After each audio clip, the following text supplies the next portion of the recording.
యోధా అనేటువంటి వ్యక్తిని ఇక్కడ ఏంటంటే ఆశీర్వాదం ఎవరి ద్వారా వచ్చింది? ఆశీర్వాదం దేవుడు ఎవరి ద్వారా ఇచ్చాడు? అటు వారిని దేవుడు ఏం చేశాడు? ముందు పెట్టినట్లుగా మనకు కనపడుతుంది. ఇక్కడ యోధా అనేటువంటి వ్యక్తి మనకు కనపడుతున్నాడు. ఈ మత్తయి సువార్త 2వ అధ్యాయంలో అబ్రహాం నుండి ఇస్సాకు నుండి యాకోబుకు పుట్టినటువంటి పిల్లలలో యోధా అనేటువంటి వ్యక్తి మనకి ఇక్కడ కనపడుతున్నాడు. అయితే అసలు ఈ యోధా అనేటువంటి వ్యక్తి ఎవరు అనేటువంటి కోణంలో మనం ఆలోచన చేసినట్లయితే ఆదికాండం 29వ అధ్యాయం 17వ వచనం నుండి చదువుకుందామండి. ఆదికాండం లేయా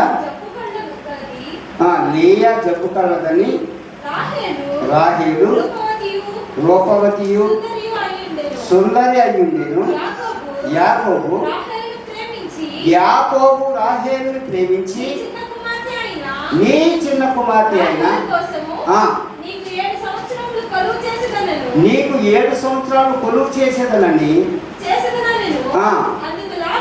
అందుకు లాబాను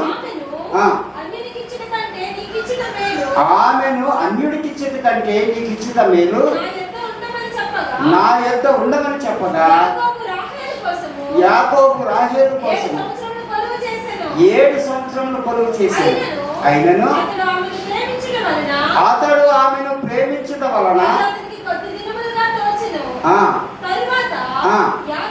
యాకోబు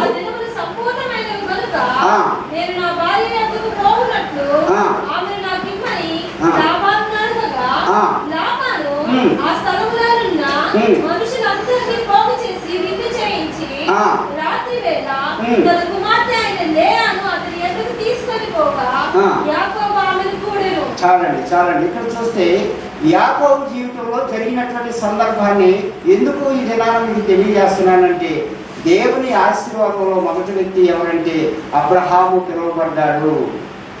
అబ్రహాము నుండి తన కుమారుడైనటువంటి ఇస్సాకు 2వ ఆశీర్వాదంలో వారసుడిగా కనబడుతున్నాడు.